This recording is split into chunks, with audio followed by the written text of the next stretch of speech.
पूरी रात शराब पीने के बाद एक आदमी जब सुबह उठा तो उसके सर में तेज दर्द होने लगा। वो अपनी साइड में देखकर डर गया कि एक मरा हुआ चूहा बिल्कुल उसके बगल में पड़ा था। जल्द ही उसे एहसास हुआ कि वो एक तिजोरी जैसे कमरे में कैद है, जिसमें एक लोहे का दरवाजा और एक अलमारी है। बहुत सारी मक्खियां उसके आसपास भिन-भिना रही थी। उनमें से कुछ मरे हुए चूहे से अपना पेट भरने में बिजी थी। इसके बाद उस आदमी ने घड़ी में देखा कि सुबह के 9 बज रहे थे। उसने वो लोहे का दरवाजा खोलने की बहुत कोशिश की, लेकिन कोई फायदा नहीं हुआ। उसने दरवाजा पीट पीट कर चिल्लाना शुरू कर दिया, लेकिन बाहर से कोई जवाब नहीं आया। उसे कोई अंदाजा नहीं था कि वो इस कमरे में कब और कैसे पहुंचा। थोड़ी देर बाद उसे पेशाब का प्रेशर बनने लगा और अब उसे बहुत जोर से वॉशरूम जाना था। पहले तो उसे लगा कि उसके साथ किसी ने मजाक किया है। उसे लग रहा था कि काम फ्लेचर नाम के एक आदमी का है जो उसके साथ काम करता था। वो मजाक में कहने लगा कि बाहर आते ही उसे नौकरी से निकाल देगा। लेकिन थोड़ा वक्त बीत जाने के बाद उसे एहसास हुआ कि बाहर किसी के होने का नामो निशान ही नहीं था।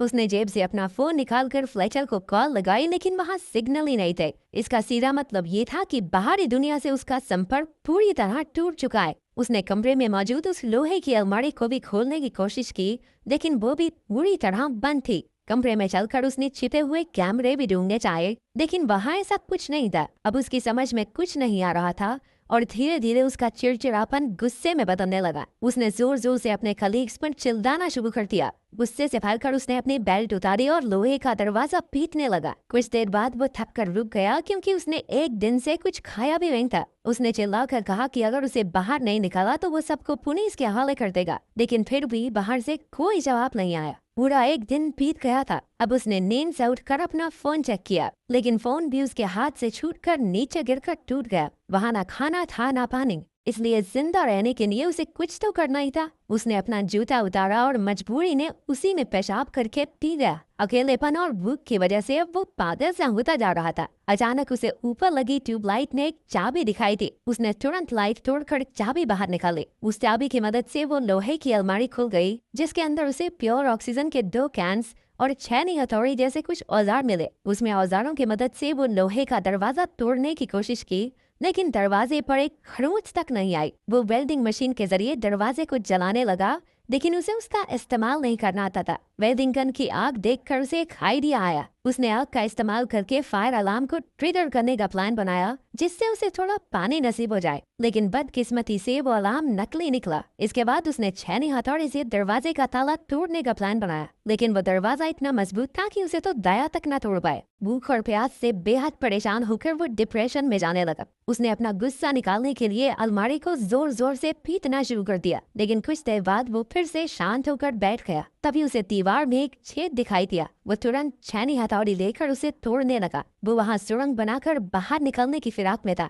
धीरे धीरे कमरे में ऑक्सीजन का स्तर कम हो रहा था, इसलिए उसने प्योर ऑक्सीजन ले ली। लेकिन फिर उसके शरीर में ऑक्सीजन की मात्रा बढ़ जाने से उसे चक्कर आने लगे। उसने ऑक्सीजन ज्ञान बंद किया और उसकी नजर उस मरे हुए चूहे पर लगे कुछ कीड़ों पर पड़ी। अब जिंदा रहने के लिए उसे बियर ग्रिल्स बन के वो कीड़े मकोड़े भी खाने पड़े। पेट पूजा के बाद उसने सुरंग बनाने का काम जारी रखा। काफी मेहनत के बाद उसने वो छेद बड़ा कर दिया और उसे दीवार के अंदर मौजूद लोहे के सरिये दिखाई देने लगे। उसने वेल्डिंग गन की मदद से वो सरिये काटे और दीवार को तोड़ना जारी रखा। कुछ ही देर में वहाँ से रोशनी आने लगी, जिसे देखकर वो खुशी से झूम उठा। अब छेद इतना बड़ा हो चुका था कि वो उससे बाहर निकल जाए, लेकिन जैसे ही वो उस दीवार के उस पार गया, उसके पैरों तले जमीन खिसक गई। वो बाहर की दुनिया में नहीं बल्कि वैसे ही एक और कमरे में आ चुका था। उसकी सारी मेहनत बर्बाद हो गई थी। वो निराश होकर पागलों की तरह लोहे का दरवाजा पीटने लगा। थोड़ी देर बाद शांत होकर उसने इधर उधर नजर दौड़ाई। कमरे के कोने में एक लाल रंग का ताबूत रखा था। उसने ध्यान से ताबूत का ढक्कन हटाया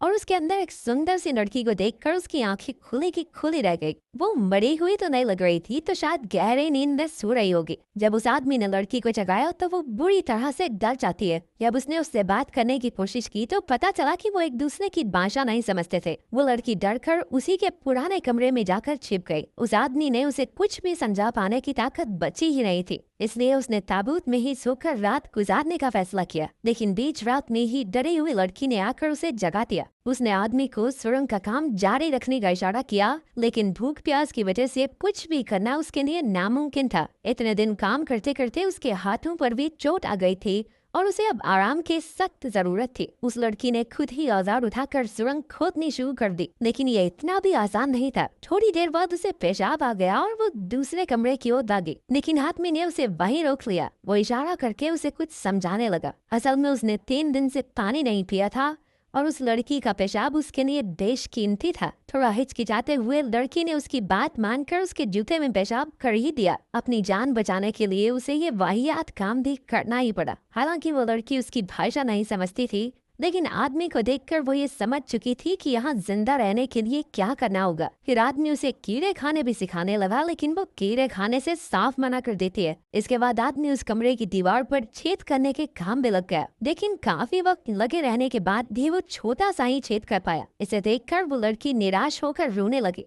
ये दीवार टूटती क्यों नहीं है? टूटेगी कैसे? अंबुजा सीमेंट से जो बनी है। आदमी ने एक गाना गाकर उसे शांत किया और वो भी उसके साथ गाने लगी, लेकिन तभी गलती से उस आदमी के हाथ पर हथौड़ा लग गया। लड़की ने तुरंत अपने सर का कपड़ा निकालकर उसके जख्म पर लगाया। देखते ही देखते उनमें दोस्ती हो गई और दोनों इकट्ठे खोदने का काम करने लगे। अचानक लोहे के दरवाजे का ताला अपने आप खुलने लगा। दोनों भागकर उसकी ओर गए, लेकिन ताला फिर से पहली वाली जगह पर आ गया। काफी देर ट्राई करने के बाद उन्हें समझ आ गया कि जब तक वो दरवाजे से पीठ करके रखेंगे तब तक ताला खुलता रहेगा। धीरे धीरे वो पीठ करके दरवाजे के करीब पहुंचे। आखिरकार इस तरकीब से दरवाजा खुल गया और दोनों तीसरे कमरे में पहुंच गए। बदकिस्मती से ये भी वैसा ही सेम कमरा था जहाँ एक खाली कप रखी गई थी और पहले जैसा ही लोहे का दरवाजा भी था। लड़की ने समझदारी दिखाई और जल्दी से पिछले कमरे से सारे औजार उठा कर ले आई। उन्होंने इस दरवाजे को भी पहने की तरह खोलने की कोशिश की, लेकिन वो जो भी करके दरवाजा बंद ही रहता। अब उनके पास कब्र खोद कर सुरंग बनाने के अलावा कोई रास्ता नहीं बचा था। अब उस आदमी के शरीर में बिल्कुल ताकत नहीं बची थी और वो चक्कर खाकर गिर पड़ा। लड़की अब भी ठीक थी क्योंकि उसने इतना काम नहीं किया था। अब आदमी के शरीर में बुखार आना शुरू हो गया। तभी उसे उन्हें कैद करने वाले की असली इच्छा का एहसास हुआ। आदमी को लगा कि उन्हें कैद करने वाला उन दोनों को एक दूसरे का कत्ल करते हुए देखना चाहता है, इसलिए बाहर निकलने के लिए उनमें से एक को मरना होगा। कमरे में रखी कब्र ही उनमें से एक की मंजिल है। सारी मुसीबत खत्म करने के लिए आदमी ने लड़की का खून करने के बारे में सोचा,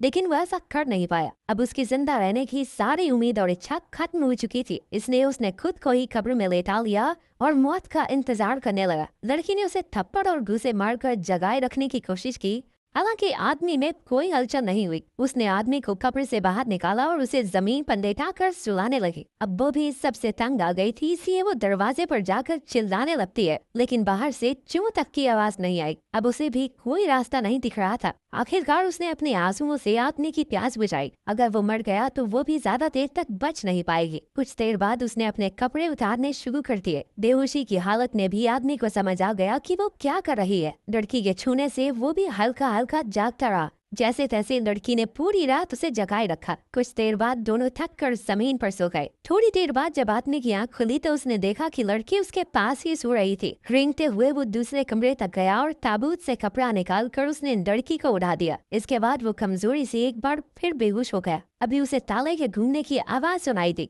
दोनों तुरंत उठ गए और पिछली बार की तरह इस बार भी दोनों ने दरवाजे की तरफ पीठ करके आगे बढ़ना शुरू किया। अब आदमी इतना ज्यादा कमजोर हो चुका था कि खुद से चल भी नहीं पा रहा था। लड़की किसी तरह उसे सहारा देकर अपने साथ दरवाजे तक ले जाती है। अचानक इस बार दरवाजा खुल गया और एक बेहद खूबसूरत नजारा उनकी आंखों के सामने आया। लोहे के दरवाजे के बाहर की दुनिया किसी स्वर्ग से कम नहीं थी। चारों ओर बेहद सुंदर झरने, पक्षी और फूल खिले हुए थे। इतना सुंदर नजारा उन्होंने आज तक नहीं देखा था। दोनों ने एक दूसरे की ओर देखा और खुशी से मुस्कुराने लगे। इतनी मुश्किलें सहने के बाद उन्हें आखिरकार इतना खूबसूरत अंत मिला।